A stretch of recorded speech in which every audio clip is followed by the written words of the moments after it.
Eu quero que você abra sua Bíblia comigo em Hebreus capítulo 5.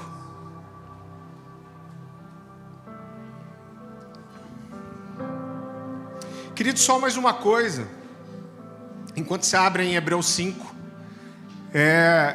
eu e a Dani, a gente está tentando tirar férias desde o começo de julho. E por uma série de situações a gente não conseguiu. A gente tirou 3 dias na semana passada.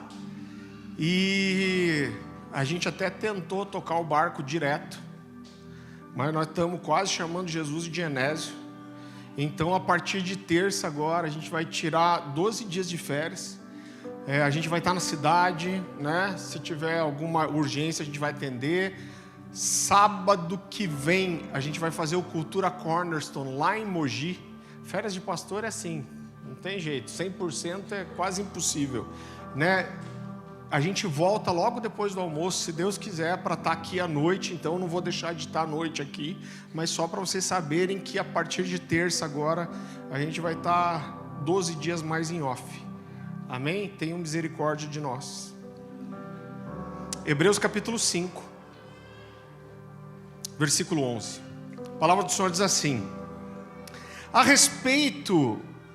esse respeito, temos muitas coisas que dizer e difíceis de explicar.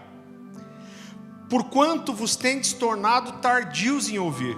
Pois com efeito, quando devíeis ser mestres, atendendo ao tempo decorrido, tendes novamente necessidade de alguém que vos ensine de novo quais são os princípios elementares dos oráculos de Deus.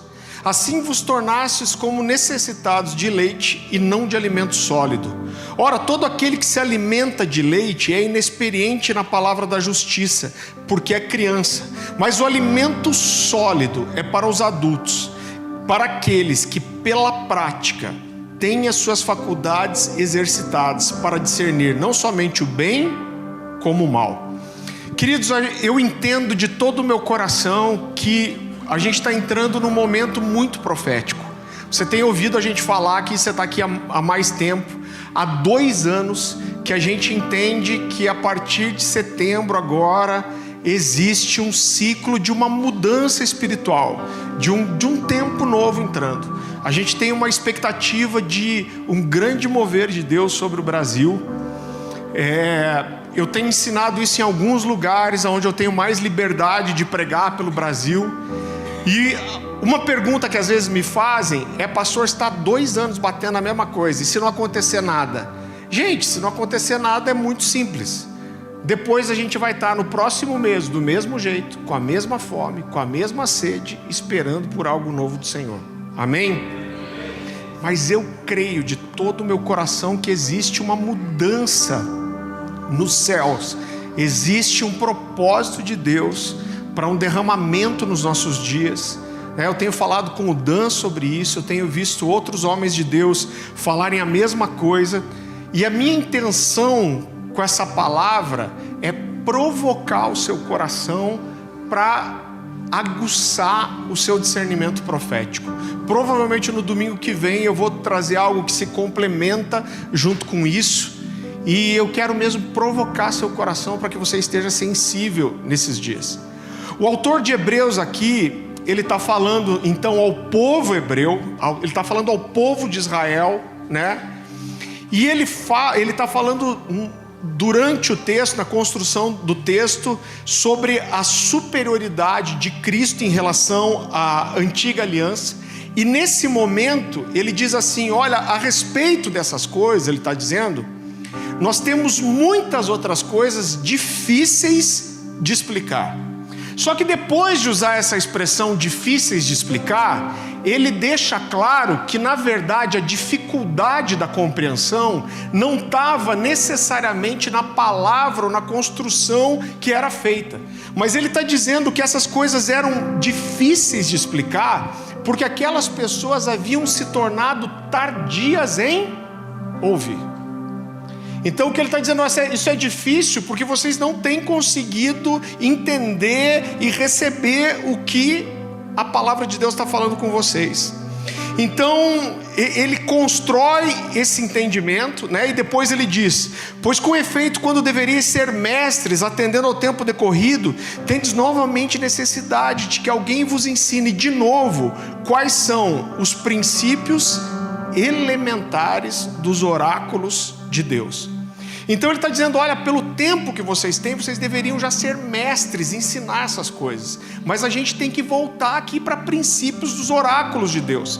Essa palavra, essa expressão oráculo, eu sei que ela parece muito mística. Eu lembro do Matrix na hora, quando eu vejo oráculo. Mas o oráculo é nada mais do que a palavra falada. Então ele está dizendo: olha, vocês precisam entender de volta a palavra falada de Deus, porque vocês não entendem coisas elementares.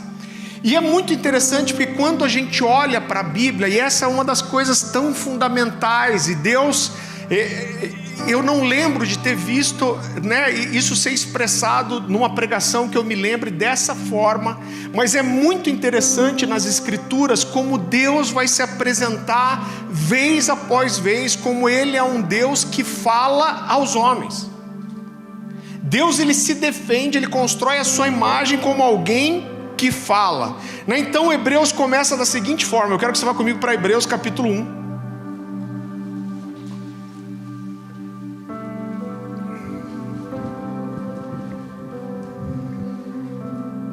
Hebreus capítulo 1, versículo 1. A palavra do Senhor diz assim: olha, ele começa o livro já dizendo: há muito tempo Deus falou muitas vezes e de várias maneiras aos nossos antepassados por meio dos profetas, mas nesses últimos dias falou por meio do Filho, a quem constituiu o herdeiro de todas as coisas e por meio de quem fez o universo. Então ele começa o livro de Hebreus dizendo: olha, Deus há muito tempo, de diversas maneiras, através de diversas pessoas, Ele tem falado com o seu povo. E agora Deus continua falando. Deus fala desde a criação. Deus usa homens para falar, e agora Ele tem falado através do seu Filho. Então o que Ele está construindo é o entendimento de que Deus é um Deus que fala, um Deus que sempre falou e um Deus que continua falando.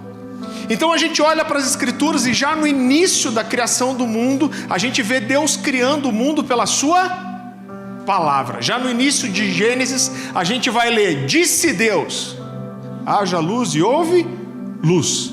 Já no terceiro dia da criação, já no terceiro versículo, a gente vai ver então Deus criando o mundo pela sua palavra. Você vai ver ali em Gênesis que várias vezes vai repetir essa expressão: disse Deus. Então várias vezes nas Escrituras Deus faz apologia de si mesmo. O que é apologia? É a defesa de alguma coisa.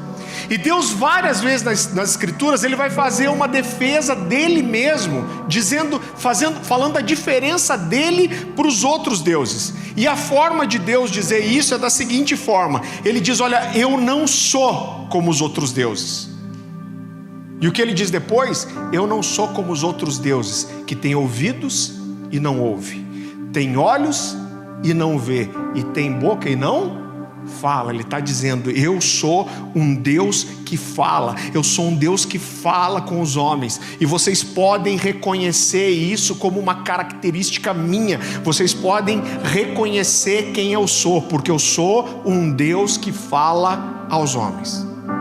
Eu gosto muito de uma expressão de John Stott. Ele diz assim: é a fala de Deus que torna necessária a nossa fala.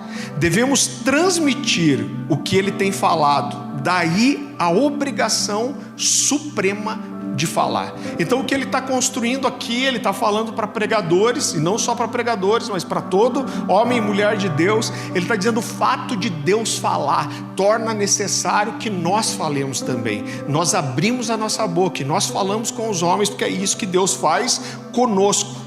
Eu acho muito interessante que lá em Gênesis 18, Deus ele usa uma expressão tão interessante. Às vezes a gente acaba destacando outras partes desse versículo, mas Deus diz algo que fala de um relacionamento tão profundo, de uma amizade tão especial, e fala muito da forma que Deus se relaciona conosco. Porque Deus no texto ele faz uma pergunta, ele diz assim: eu vou esconder de Abraão o que eu estou para fazer? E ele diz: não, eu vou falar para ele. Então abra comigo em Gênesis 18.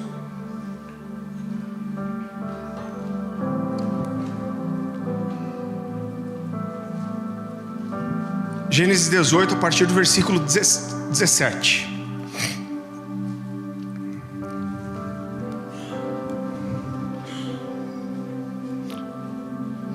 A palavra do Senhor diz assim: então o Senhor disse: esconderei de Abraão o que eu estou para fazer? Abraão será o pai de uma nação grande e poderosa, e por meio dele todas as nações da terra serão abençoadas, pois eu o escolhi para que ordene aos seus filhos e aos seus descendentes que se conservem no caminho do Senhor, fazendo o que é justo e direito, para que o Senhor faça vir a Abraão o que lhe havia prometido. Então, mais uma vez, Deus está dizendo: eu vou esconder de Abraão? Não. Ele está dizendo: eu escolhi Abraão, eu vou falar com ele, eu vou revelar para Abraão o que eu estou para fazer, eu vou revelar para Abraão a minha vontade. Isso não termina aí, porque depois disso Abraão deve transmitir isso para os seus filhos. Ele deve continuar falando o que eu falei. Ele está dizendo: eu vou falar para Abraão e Abraão vai falar para os seus filhos. Então, querido, quando Gênesis foi escrito, Moisés não estava lá, mas quem escreveu o Pentateuco, os 5 primeiros livros da Bíblia, foi Moisés. Então eu quero que você abra comigo. Abra em Jeremias 36. Então olha só, Moisés não estava presente na criação, mas os judeus acreditam até hoje, eu particularmente acredito isso, que quando Moisés sobe a primeira vez e fica 40 dias no alto do Monte Sinai, chega uma hora que Deus fala para Moisés. Irmão, eu não sei você, mas eu acho esse texto engraçado, que Deus está toda hora: meu povo, meu povo, meu povo. A hora que o povo cai em idolatria, Deus fala assim: Moisés, desce que o teu povo caiu em idolatria. Acho que ele está dizendo: isso aí está parecendo mais com você do que comigo. E a Bíblia diz que ele desce com os 10 mandamentos e quebra. Mas quando ele vai o segundo período de 40 dias, a Bíblia diz que ele trouxe os 10 mandamentos e ele trouxe toda a lei para ensinar o povo. Quando a gente chama os livros da lei, a gente fala do Pentateuco, que são os primeiros 5 livros escritos por Moisés. Então o que o povo judeu acredita? Que quando Moisés fica, em especial esse segundo período de 40 dias, mergulhado na nuvem de glória da presença de Deus, Deus dita para Moisés os 5 primeiros livros. Ele é um Deus que fala. Então vá comigo para Jeremias capítulo 36, versículo 1. A palavra do Senhor diz assim: no 4º ano de Joaquim, filho de Josias, rei de Judá, veio essa palavra do Senhor a Jeremias dizendo: toma um rolo, um livro, e escreve nele todas as palavras que eu te falei contra Israel, contra Judá e contra todas as nações, desde o dia em que te falei, desde os dias de Josias até hoje. Talvez ouçam os da casa de Judá todo o mal que eu intento fazer-lhes e venham a converter-se, cada um do seu mau caminho, e eu lhes perdoo a iniquidade e o pecado. Então Jeremias chamou a Baruque, filho de Nerias, e escreveu Baruque no rolo do livro, segundo o que citou Jeremias, todas as palavras que a esse o Senhor havia revelado. Então aqui a gente vê não só Deus falando com Jeremias, mas Deus dizendo para ele: ó, você vai escrever tudo que eu falar para você, você vai deixar registrado, você vai mostrar ao povo para que esse chegue ao arrependimento. Tem um texto que eu amo, que é um dos meus textos preferidos das Escrituras, eu já citei várias vezes aqui. Você nem precisa abrir, Jeremias 23:18. Jeremias escreve assim: porque quem esteve no conselho do Senhor e viu e ouviu a sua palavra, quem esteve atento à sua palavra e a entendeu. Então essa palavra conselho é a palavra hebraica kod. Kod fala de uma reunião íntima e familiar, como um pai que já tem filhos adultos e senta com os seus filhos para jantar à mesa, e depois da janta eles têm uma longa conversa. Isso é code. Então o que Deus está dizendo para o povo é: quem de vocês teve intimidade, teve na mesa comigo e ouviu a minha voz, ouviu o meu conselho e entendeu o que eu tinha para dizer? O Salmo 25:14 diz que a intimidade do Senhor é para aqueles que o temem. Ele diz: a esses ele fará conhecer a sua aliança. Eu gosto muito da versão NVI desse texto, que diz assim: o Senhor confia os seus segredos aos que os temem e os leva a conhecer a sua aliança. Então, queridos, com tudo isso eu quero mostrar para você que eu e você fomos criados para ouvir a voz de Deus. A gente foi gerado para isso. Deus nos criou para ouvir a sua voz. A Bíblia fala que Adão tinha uma comunhão perfeita com Deus no plano original, e nós somos filhos assim como Adão era. Abra comigo em João capítulo 10. Você vai usar a Bíblia hoje.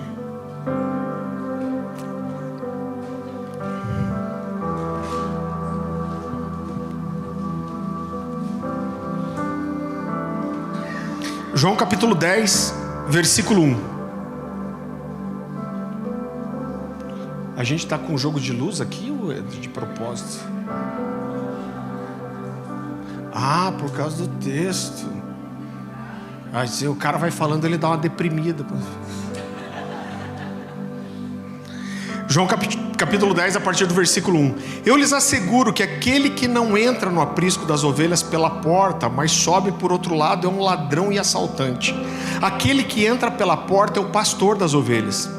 O porteiro abre-lhe a porta e as ovelhas ouvem a sua voz. Ele chama as suas ovelhas pelo nome e as leva para fora. Depois de conduzir para fora todas as suas ovelhas, vai adiante dela e estas o seguem, porque conhecem a sua voz. Mas nunca seguirão um estranho, na verdade fugirão dele, porque não reconhecem a voz de estranhos. João 10, 27, você não precisa abrir, vai falar também: as minhas ovelhas ouvem a minha voz e eu as conheço e elas me seguem. Romanos 8,14 diz: porque todos os que são guiados pelo Espírito de Deus são filhos de Deus. Queridos, então nós vemos Jesus pelo menos 8 vezes nos evangelhos dizendo: aquele que tem ouvidos para ouvir, ouça. Em Apocalipse a gente vê pelo menos 8 vezes, depois de um desenvolvimento de uma palavra profética, a Bíblia dizer: ouça o que o Espírito diz às igrejas. Então, querido, dentro de tudo isso, nós precisamos entender que o natural é nós, os filhos, ouvirmos a voz de Deus e conseguirmos reconhecer essa voz. Isso é o natural, isso é o normal. O normal é que nós, filhos de Deus, possamos ouvir a sua voz e reconhecer que é o Senhor falando conosco. Agora, por que algumas vezes parece tão difícil ouvir a voz de Deus? Você já teve dificuldade disso? Eu entendo que existe primeiro alguns momentos em que Deus escolhe trazer o seu silêncio. Eu poderia citar aqui vários exemplos, mas eu não quero entrar nisso. Vários exemplos em que pessoas tiveram experiências incríveis com Deus e depois disso, o que segue? O silêncio de Deus. Deus não fala nada. Deus chega para Abraão e fala: pega teu filho, teu único filho aqui, aquele que você ama, e entrega ele para mim. E depois, silêncio. Jesus derruba Paulo no caminho de Damasco e só fala assim: eu sou Jesus, a quem está perseguindo. Entra na cidade e você vai ouvir o que tem para te dizer. Mas por 3 dias não tem milagre, não tem luz, não tem palavra, não tem profeta. Então o silêncio de Deus faz parte de alguns momentos, mas nós precisamos entender que a nossa capacidade de ouvir a voz de Deus, entender que é Deus que está falando conosco, ela precisa ser... O buscar isso precisa ser intencional. Eu quero que você vá comigo para Marcos capítulo 8.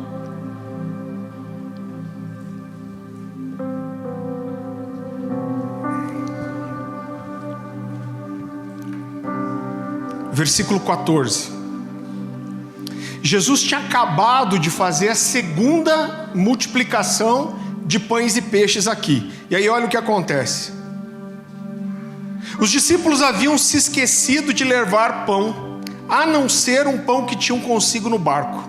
Advertiu-os Jesus: estejam atentos e tenham cuidado com o fermento dos fariseus e com o fermento de Herodes. Então Jesus estava falando de contaminação do pecado, e olha o que eles entenderam. E eles discutiam entre si, dizendo: é porque nós nos trouxemos pão. É muito discernimento. Acertou, miserável. Percebendo a discussão, Jesus lhes perguntou: por que vocês estão discutindo sobre não terem pão? Ainda não compreendem e nem percebem? Jesus tinha acabado de fazer a segunda multiplicação de pães e peixes, gente. E aí então Jesus diz assim: ainda não compreendem e nem percebem? E depois ele diz: o coração de vocês está endurecido.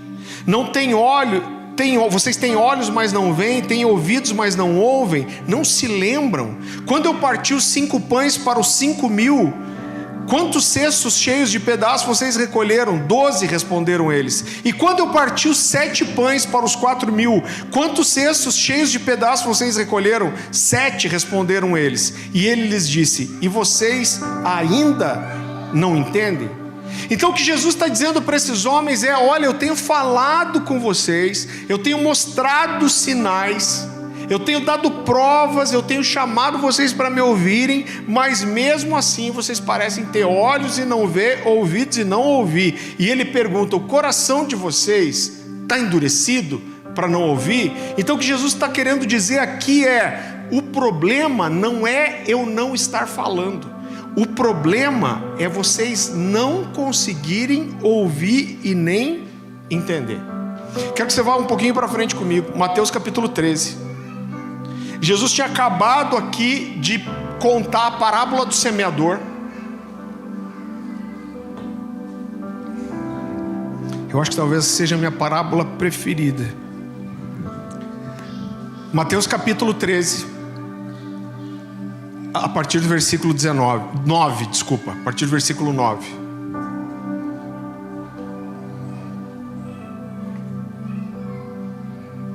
E o texto começa dizendo assim: aquele que tem ouvidos para ouvir, ouça.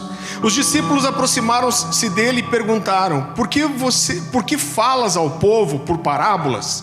E ele respondeu: a vocês foi dado conhecimento dos mistérios do reino dos céus, mas a eles não. A quem tem será dado, e esse terá em grande quantidade. De quem não tem, até o que tem lhe será tirado. Por essa razão eu lhes falo por parábolas. Porque vendo eles não veem, e ouvindo não ouvem nem entendem. Nele se cumpre a profecia de Isaías: ainda que estejam sempre ouvindo, vocês nunca entenderão. Ainda que estejam sempre vendo, jamais perceberão. Pois o coração desse povo se tornou insensível e de má vontade. Ouviram com seus ouvidos e fecharam seus olhos. Se assim não fosse, poderiam ver com seus olhos, ouvir com seus ouvidos, entender com seu coração e converter-se, e eu os curaria. Mas felizes são os olhos de vocês, porque veem, e os ouvidos de vocês, porque ouvem. Agora, deixa eu explicar uma coisa para você. Normalmente, o objetivo de uma parábola é tornar fácil o entendimento de alguma coisa e não difícil. Irmão, eu garanto uma coisa para você: eu estou pregando faz muitos anos. Então às vezes você prega num lugar e você volta às vezes para essa igreja anos depois, e as pessoas vêm dar um testemunho daquilo que receberam quando você estava pregando. Normalmente elas não lembram exatamente o que você pregou, elas não lembram exatamente o texto que se usou, mas normalmente o que elas lembram? A história que você contou e a aplicação que se deu. Então a maioria das vezes: pastor, aquele dia que você pregou aquela mensagem que você conta tal testemunho ou tal história. Então normalmente as parábolas, elas têm o objetivo de facilitar a compreensão e a absorção. E Jesus fazia exatamente isso. Ele usava exemplos do cotidiano da vida do povo hebreu. Jesus falava de coisas que eles usavam no seu dia a dia. Jesus usa parábolas falando do agricultor, parábolas falando do pescador, parábolas falando do filho que pede pão. Então ele usava coisas do dia a dia. Então as parábolas de Jesus faziam paralelos espirituais com coisas do cotidiano. Mas mesmo assim Jesus diz: olha, esses mesmo ouvindo não entendem. Agora, quem era esse povo para quem Jesus disse que estava falando e não entendia? Era qualquer povo? Era todo o povo? Não. Eram aqueles que haviam deixado seu coração duro e insensível e de má vontade. Então o que Jesus está ensinando aqui é que a compreensão, ela está ligada diretamente à disposição do coração. E a parábola do semeador vai falar exatamente disso. A mesma semente foi lançada em todos os solos, mas nem todos frutificaram. Vá comigo para João capítulo 16.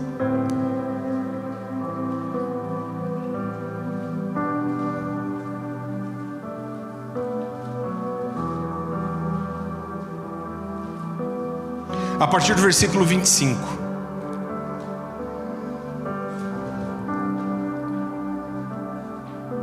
A palavra do Senhor diz assim: essas coisas vos tenho dito por meio de figuras. Jesus está falando das parábolas, mas depois ele diz assim: vem a hora em que não vos farei por meio de comparações, não vos falarei por meio de comparações, mas vos falarei claramente a respeito do Pai. Naquele dia pedireis em meu nome, e não vos digo que rogarei ao Pai por vós, porque o próprio Pai vos ama, visto que me tendes amado e tendes crido que eu vim da parte de Deus. Vim do Pai e entrei no mundo, todavia deixo o mundo e vou para o Pai. Disseram seus discípulos: agora é que falas claramente e não empregas nenhuma figura. Agora vemos que sabe todas as coisas e não precisas de que ninguém te pergunte. Por isso, cremos que de fato vieste de Deus. Respondeu-lhes Jesus: credes agora?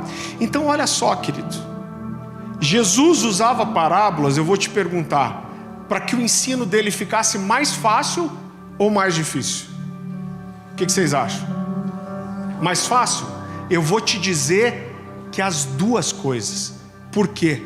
Porque o que Jesus está dizendo é que para aquele que era sedento, que tinha um coração aberto, as parábolas iam aumentar o entendimento ainda mais. Mas para aqueles que estavam com o coração fechado, desinteressado, a compreensão ficaria ainda muito mais difícil.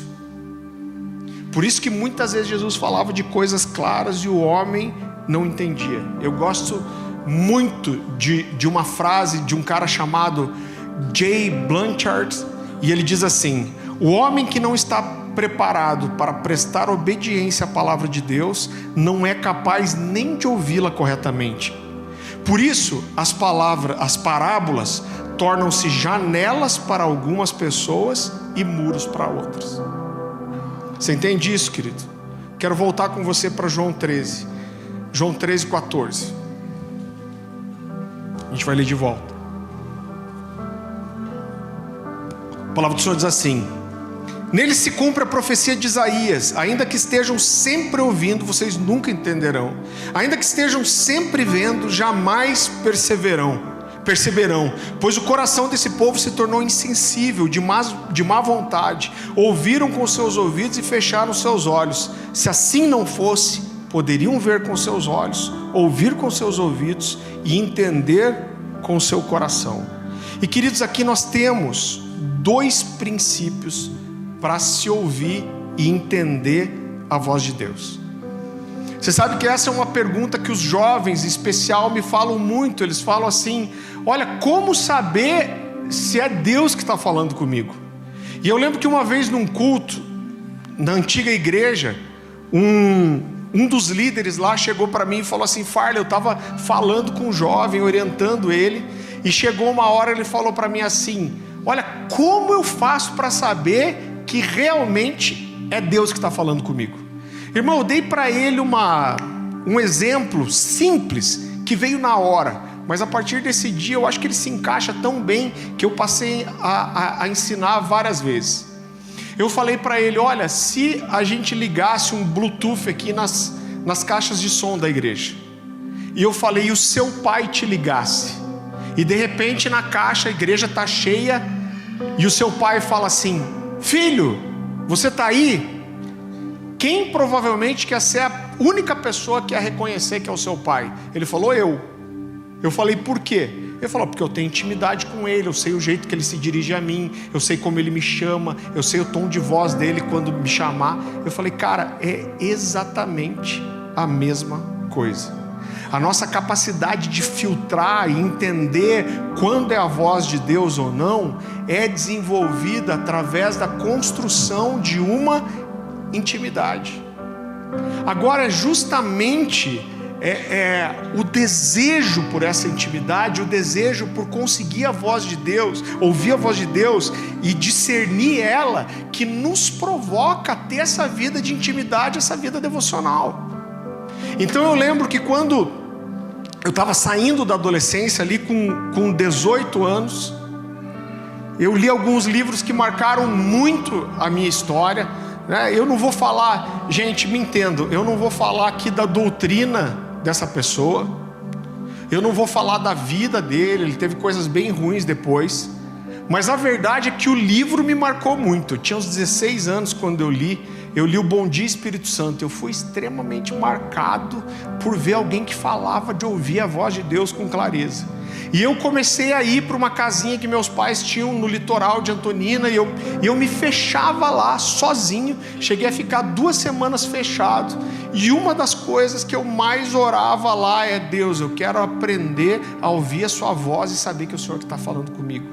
Eu fiquei talvez anos fazendo isso, e eu digo para você que foi nesse lugar que eu aprendi a ouvir a voz de Deus. Isso significa que eu acerto sempre? Não. Isso significa que Deus fala sempre do mesmo jeito? Eu sei o jeito de Deus falar comigo. Deus tem um jeito de falar comigo que não deve ser o jeito que Ele fala com os outros. É o jeito que Ele fala comigo. Eu tenho 3 filhos, eles são completamente diferentes um do outro, e meu jeito de tratar com cada um precisa ser personalizado também. Se eu dou um susto no Caleb, vocês já descobriram que eu tenho assim um dom. Se eu assusto o Caleb, ele fica bravo comigo, na maioria das vezes. Então o que eu faço? Eu nunca mais assustei ele. Agora, se eu assusto a Louise, eu já dei susto nela que ela caiu, e ela já cai dando gargalhada, e ela chega a pedir: pai, me assusta de volta. Eu falo: mas agora não vai funcionar, filha, você já sabe. Não, mas tenta me assustar de volta. Então meu trato com cada um é diferente. Eu sei que Deus tem um jeito de falar comigo. Agora, é claro que às vezes Deus fala com intensidade, você tem convicção que é Deus. Às vezes Deus fala de forma sutil, suave. Então eu estou sujeito a errar também, mas eu acredito de todo o meu coração que eu aprendi a ouvir a voz de Deus naqueles dias, né? Por que principalmente? Porque existia um desespero do meu coração de falar: Deus, o Senhor é um Deus que fala, eu preciso aprender a te ouvir, eu preciso saber que é você que está falando comigo, eu preciso saber qual é a voz da minha cabeça, da minha alma, qual é a voz do Satanás e qual é a sua voz. Eu preciso saber qual é a diferença. Então ouvir e reconhecer a voz de Deus exige intimidade. Irmão, a gente já ensinou isso aqui. A intimidade não é derramada sobre ninguém. Não existe a oração da intimidade. Se a gente fosse daquelas igrejas de campanha, né, a gente podia dar aqui um trinquinho de porta. Irmão, você vai comprar aqui 5 pila, o trinco ungido da revelação da intimidade. Leva para sua casa, põe debaixo do travesseiro esse trinco, e quando você acordar no outro dia, você vai ser íntimo do Senhor. Irmão, Deus nos dá muita coisa, mas eu quero te dizer que a intimidade Deus não te dá. Você precisa construir junto com Ele. Isso demanda tempo. Eu costumo dar outro exemplo. Quantos são casados aqui? Levanta a mão. Grande parte. Você que não é, Deus te abençoe e tenha misericórdia da sua vida. Queridos, quando você começa a namorar e a intimidade vai crescendo do jeito certo, em nome de Jesus, mas até se casar, você vai descobrir que um dia a intimidade cresceu tanto que vocês vão estar numa roda de amigos e um vai só, de repente alguém fala uma coisa e um só olha para o outro, e sem dizer uma palavra, um sabe exatamente o que o outro está pensando. Não é assim? Você olha só pela expressão. Sabe o que é isso? Intimidade. A mais leve expressão comunica alguma coisa. Por isso que mesmo quando Deus às vezes fala de forma sutil, nós conseguimos reconhecer. Mateus 6,6 é o texto da vida devocional. Falou: quando você entrar no seu quarto, fecha a porta, ore ao Pai, e o teu Pai que te vê em secreto te recompensará. Então a primeira coisa é que o lugar secreto fala de um lugar de intimidade. Queridos, Paulo fala de estar o tempo inteiro em espírito de oração, em orar sem cessar, e isso é muito importante, mas eu quero te dizer que isso é bem diferente de ter um tempo devocional. Às vezes eu pergunto para alguém: mas cara, como que é a sua vida devocional? Quanto você gasta de tempo com Deus? Eu ando em espírito de oração o dia inteiro. Até sonho que estou orando. Parece espiritual pra caramba. Normalmente esse é o cara que não gasta tempo de oração. Agora eu digo assim: você já pensou se eu só ficasse com a minha esposa, com um monte de gente junto? Não só eu te dou atenção, mas no meio de um monte de coisa que eu estou fazendo, irmão, nenhum casamento ia ser sustentado. Eu vi uma frase mais ou menos assim: se a gente se relacionasse com os cônjuges da mesma forma que a gente se relaciona com Deus, provavelmente a maioria dos casamentos teriam acabado. Então, para ter intimidade com Deus, a gente precisa ter tempo de exclusividade com Ele. Por isso Ele diz: entra no teu quarto, fecha a tua porta, e teu Pai que te vê em secreto. E é muito interessante porque Ele manda não só fazer isso, mas Ele fala de duas promessas. Ele diz: olha, quando você entrar para estar com seu Pai em secreto, Ele diz primeiro: o seu Pai vai te ver. E depois Ele diz: o seu Pai que te vê vai te recompensar. Então Ele está dizendo: existe uma recompensa nisso. Existe uma recompensa em buscar o Senhor. Existe uma recompensa na vida de oração. Você sabe que um dos caras que eu li na minha adolescência foi o Paul Yang-cho. Também não quero falar da doutrina dele, mas foi bênção para a minha vida. Ele termina a sua história, infelizmente, de um jeito ruim.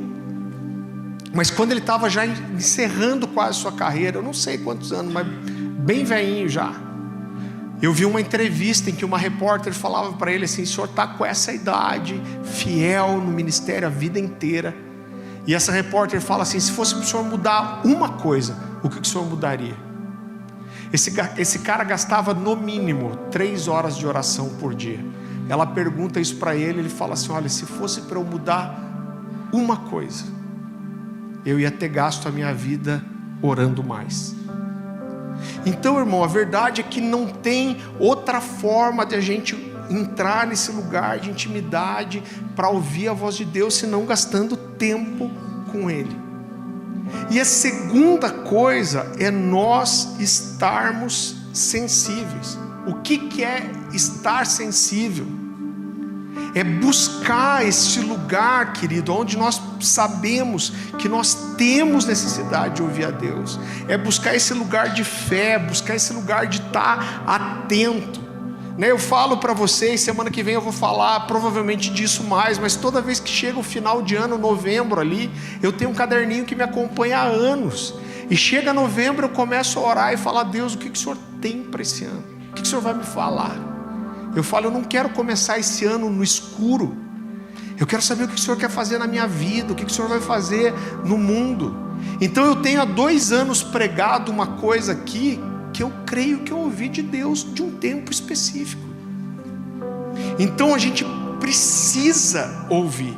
E é claro que algumas coisas vão deixar o nosso coração mais sensível.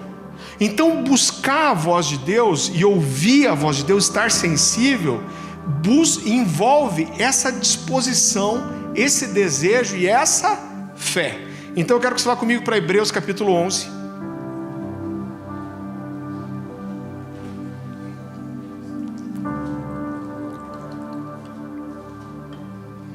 Hebreus capítulo 11, a partir do versículo 6. A palavra do Senhor diz assim: de fato, sem fé é impossível agradar a Deus, porquanto é necessário que aquele que se aproxima de Deus creia que Ele existe e se torna galardoador daqueles que o buscam. Então a primeira coisa, para a gente ouvir a voz de Deus, buscar a presença do Senhor a ponto de ouvir, a gente precisa crer nisso. E a gente precisa crer que Deus responde sim. Agora eu quero te dizer algo. Eu já ouvi isso de tantas pessoas, e pessoas preciosas, irmão, que eram homens e mulheres de Deus, mas eu ouvi isso muitas vezes. Eu já ouvi isso de igrejas onde eu estava ministrando, e eram pessoas que eram fiéis, que faziam parte de um ministério, e eu ouvi gente dizer para mim assim: eu nunca ouvi a voz de Deus assim. Sabe o que eu acredito? Eu não acredito que essas pessoas não ouvem a voz de Deus. Eu acredito que elas não conseguem discernir os sinais de que Deus está falando. Então, se você é um homem ou uma mulher de Deus, o seu Deus é um Deus que fala. Ele fala. Então, quando alguém vem para mim e fala assim: eu não ouço a voz de Deus, irmão, eu tenho dificuldade de acreditar. O que eu acredito muito mais é que essa pessoa só não está entendendo que Deus é Deus quem está falando. Eu tenho tantas histórias para contar, irmão, de como Deus falou comigo. Você sabe que quando eu escrevi meu segundo livro, eu estava para ser publicado o segundo livro, que eram marcados pelo Espírito, e eu estou um dia indo para dormir no meu quarto, e eu tô assim: puxa, como será que vai ser quando esse livro espalhar? Será que essa mensagem vai ser recebida? Que impacto isso vai causar na vida das pessoas? E assim, será que esse livro vai se espalhar muito? E eu vi um anjo no meu quarto que falou uma coisa simples comigo sobre esse ministério de escrever. Querido, quando aquela visão acabou, porque quando sai aquela coisa, parece que fica meio anestesiado. Eu não sei se você já teve a experiência de ter uma visão. Quando eu estou ouvindo, eu cheguei a conversar com ele, ele me respondeu. Quando me deu assim meu Deus, estou falando com um anjo, eu pulei da cama e ele sumiu. Que raiva, né? E no começo eu fiquei muito empolgado com aquilo que ele me falou, mas de repente isso começou a me dar um temor tão grande, mas um temor tão grande, que eu travei e eu não consegui escrever mais. E eu fiquei 9 anos sem escrever. A gente estava hoje com o Guilherme e a Camille de Itajaí aqui. Ele me convidou, foi quando a gente conheceu ele. Foi acho que a primeira vez que a gente foi, né?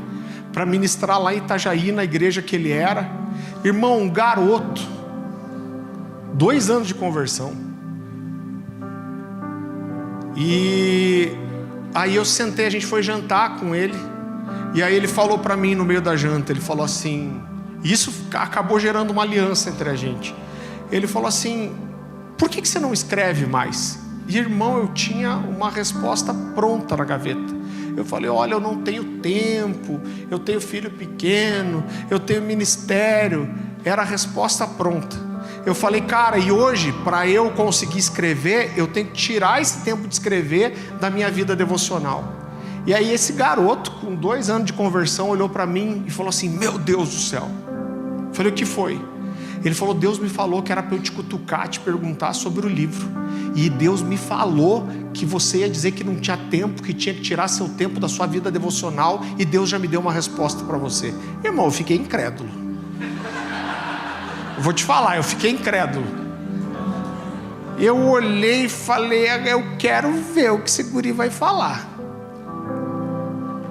E ele falou para mim assim: Deus mandou te dizer que é justamente nesse lugar de devocional, de secreto, é que Deus quer te dar o que escrever. Eu ouvi e falei: miserável do novo convertido. E foi depois disso que nasceu o Valentes pela Verdade.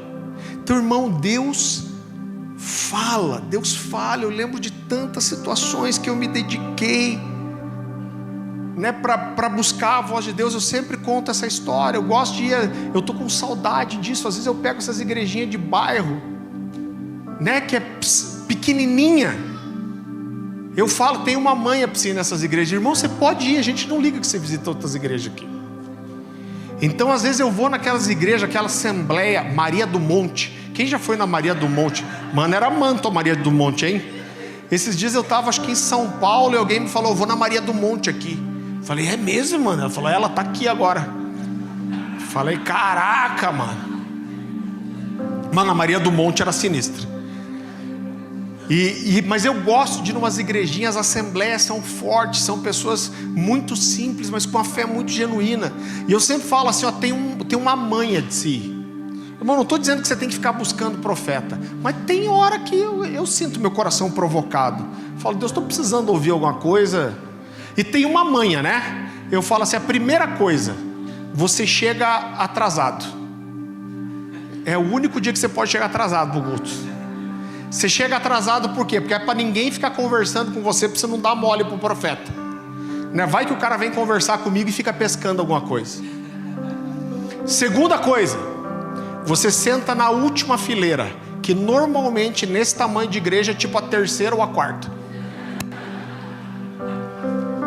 E você fica na sua, você fala, se Deus quiser falar comigo, vai falar aqui. Queridos, eu lembro de uma vez, eu era garotão, sei lá, tinha uns 20 anos, não faz muito tempo. E eu perguntei 3 coisas para Deus. Eu fiz um jejum de 5 dias. E eu falei, Deus, eu preciso saber de 3 coisas. E eu fui numa igrejinha dessas, eu acho que era ali na Avenida dos Estados, faz muitos anos isso, mais de 20 anos. E era um povo ali, o cara que era pastor era um cara que era punk antes de se converter. E aquelas igrejas, irmão, Simprona, Carça, Borso, Preda e Cláudio. Era desse nível. Glória.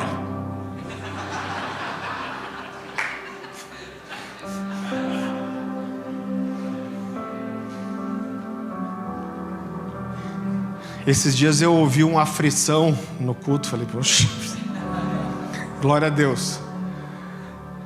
Aflito. Me deu uma vontade de comer uma batatinha.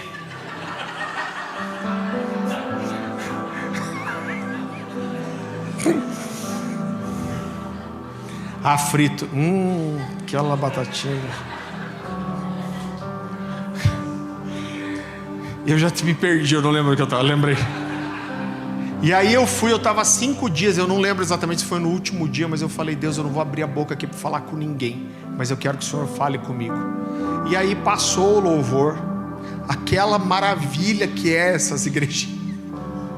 O povo canta, você não ouve o instrumento, não ouve o povo, chega a sangrar o ouvido. Aí acabou o louvor, o cara começou a pregar, no meio da pregação ele parou. E uma das coisas que eu perguntei para Deus é o que Ele tinha para mim como ministério.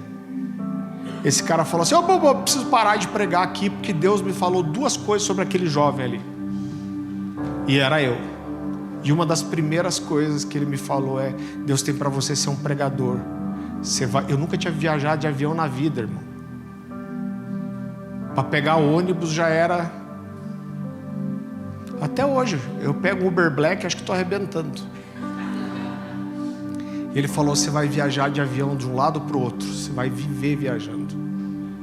E eu não lembro exatamente qual eram as 3, uma outra eu lembro, não vou expor. E ele respondeu outra coisa, das 3 coisas que eu estava perguntando para Deus, esse cara falou. Agora, o que moveu isso? Significa que eu tinha que ter um profeta para falar comigo? Claro que não.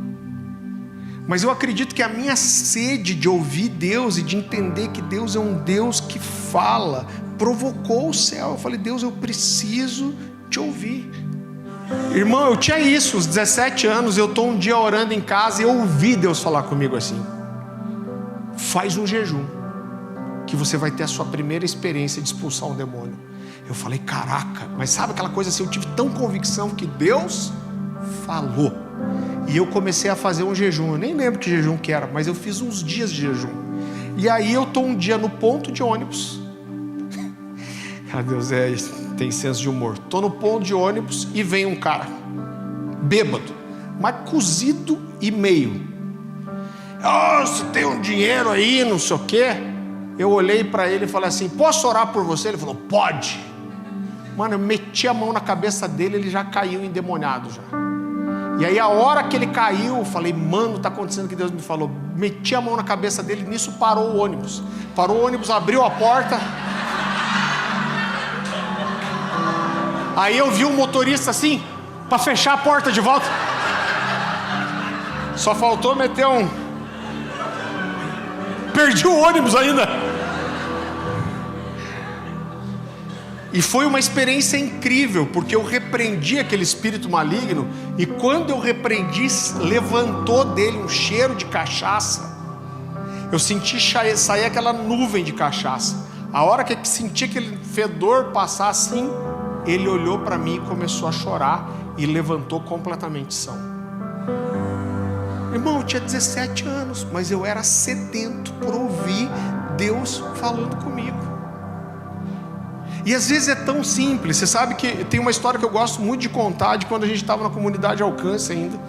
Eu e a Dani, a gente sempre... A Dani tem 2 avós dela, são os bisos das crianças. E a gente ama eles. Eles são para mim mais avós meus do que meus avós de verdade foram. A gente ama muito eles. O vô Rui hoje passou dos 90, acho, né? Bateu 90.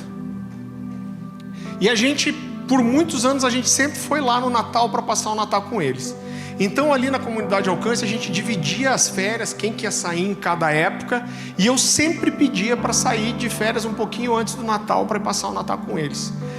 Então a gente passava o Natal, o Ano Novo, e eu voltava de férias daí antes de todo mundo. E eu lembro que teve um ano que a gente foi, eu lembro onde eu estava, eu sentei na casa deles, na calçada, no dia 31 de dezembro, e Deus me falou assim: você muda a sua agenda, e ano que vem você não vem para cá, porque você vai pregar no culto da virada na Alcance.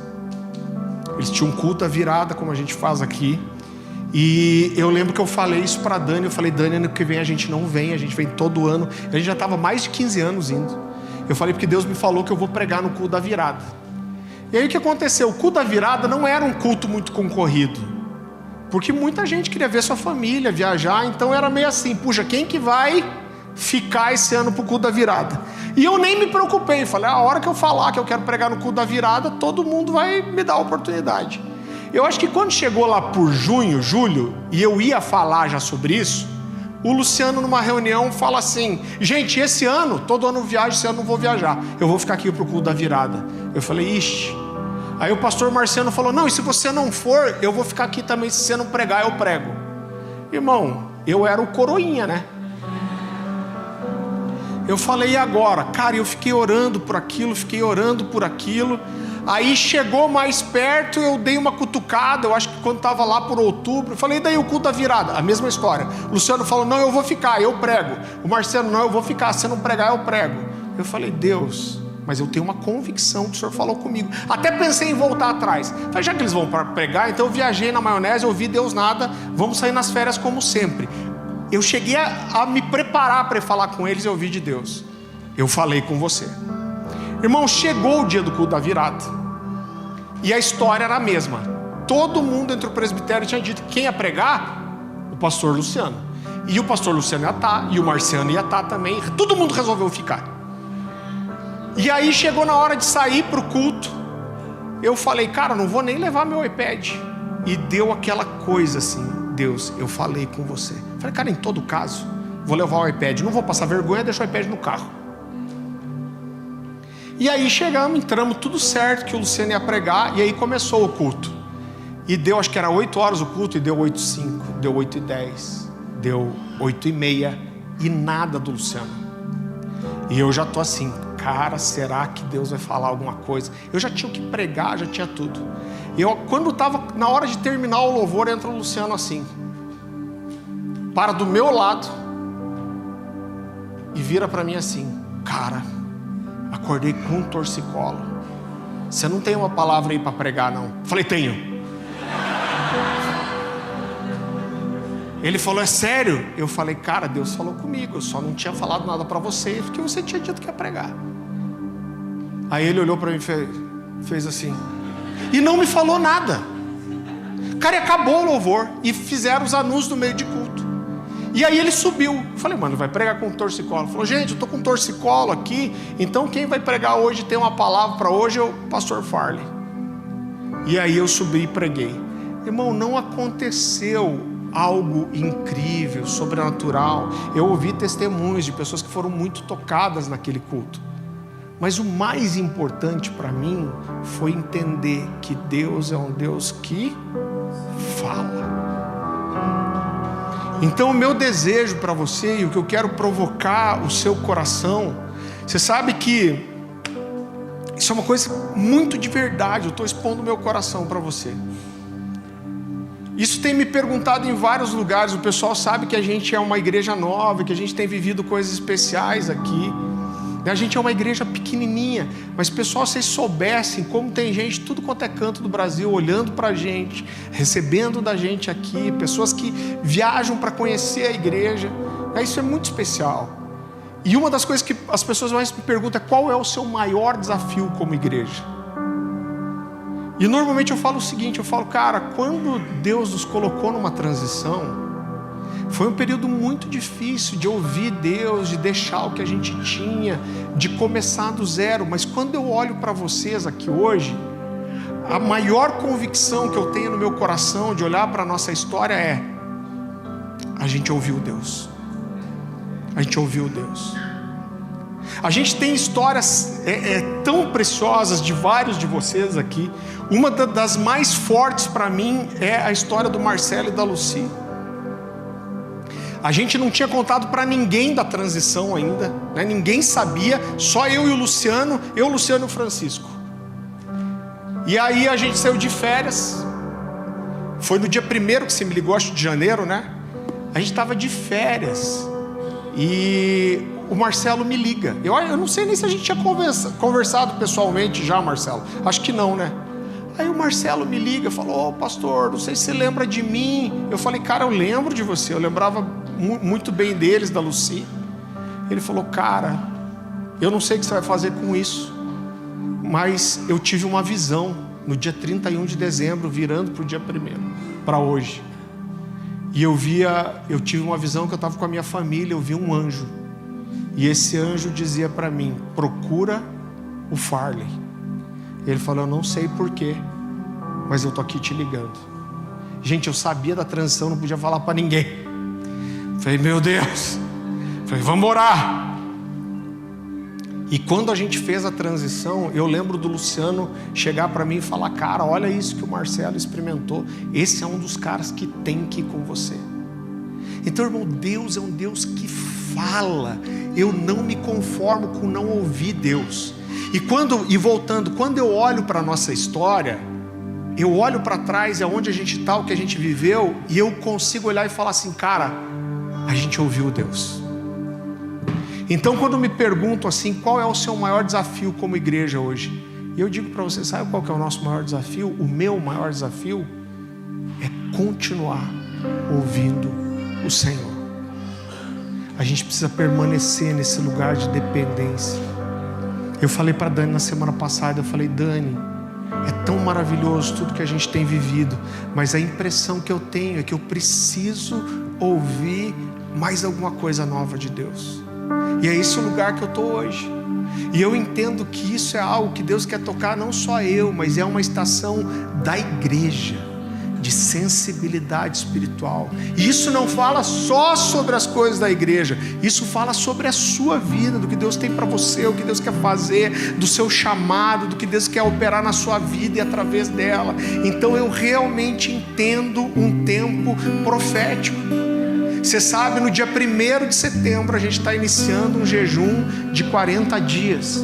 Vou dispensar os pastores do seu trabalho aqui durante o dia, e todos os dias, provavelmente nem todos os pastores vão conseguir estar todos os dias, mas todos os dias nós vamos estar orando aqui na igreja, das 10 da noite às 2 da manhã. Por quê? Porque nós acreditamos que nós ouvimos de Deus que um tempo muito especial virá sobre a nossa nação, sobre a nossa geração. E o nosso grito nesses dias é: Deus, não nos deixa de fora. A gente quer participar, a gente quer te ouvir, a gente quer entender, a gente quer que o Senhor fale conosco. Querido, e de todo o meu coração, a gente se importa com a sua vida. E a gente se importa com a sua vida não só para você ficar aqui. A gente quer que você ouça Deus. E a gente tem inclusive a convicção de que pessoas vão ouvir de Deus, que é para elas fazerem outra coisa. Mas eu quero que esse seja um lugar onde Deus fala. Eu quero que vocês tenham a oportunidade de aprender a ouvir e discernir a voz de Deus. Sabe por quê? Porque o nosso Deus é um Deus que fala. Se a gente não está conseguindo ouvir a voz de Deus, é porque tem alguma coisa errada. Você sabe que um dia eu cheguei para o pastor Luciano, muitos anos atrás, quando eu estava já há alguns anos pastoreando os jovens, e eu já viajava pregando. E irmão, o que eu vou te dizer agora é uma verdade. Eu falei: pastor, eu estou com um desafio tão grande, porque viajar pregando é fácil. Se você tiver 4, 5 mensagens, você roda o Brasil inteiro alguns anos pregando. Eu falei: mas você pregar para o mesmo povo todo sábado quase, isso é um desafio. E aí o Luciano falou para mim assim: cara, você sabe que a maioria dos mudos, eles na verdade não tem nenhum problema de fala? A maioria dos mudos, eles são na verdade surdos, mas porque eles não conseguem ouvir, eles não conseguem falar. E aí ele falou assim: então se você não está tendo o que falar, é porque provavelmente você parou de ouvir. Eu falei: nossa, que droga, mano. O cara acabou comigo de forma fina. Mas essa é uma verdade, gente. Eu quero provocar seu coração. Provavelmente no domingo que vem a gente vai continuar falando disso. Mas o ouvir a voz de Deus depende da intensidade com que a gente busca e procura isso, irmão. Sabe por quê? Porque Deus responde à fé. Deus responde à fome. Deus responde a desejo. É isso que Deus responde. É isso que Deus responde. Então, quando a gente está com fome, quando a gente está com desejo, quando alguém chega para Ele e fala assim: Deus, eu quero conseguir te ouvir, Deus, me ensina a te ouvir. Cara, Deus vai falar com você. Por quê? Porque Ele é um Deus que fala. Ele se apresenta assim para nós: eu sou um Deus que fala. Eu não sou como os outros deuses. Eu sou um Deus que fala. Eu queria encerrar com você de uma forma muito simples. Eu queria que você ficasse em pé. Eu queria que você pegasse o que você ouviu aqui nessa noite, e você começasse a orar aí no seu lugar, e você falasse: Deus, me dá essa fome, me dá essa sede. Deus, fala comigo. Deus, aguça os meus ouvidos espirituais. Deus, me ensina a ouvir sua voz. Me dá essa fome, essa sede de ouvir a sua voz. O Senhor é um Deus que fala. Comece a clamar aí no seu lugar para que Deus fale com você.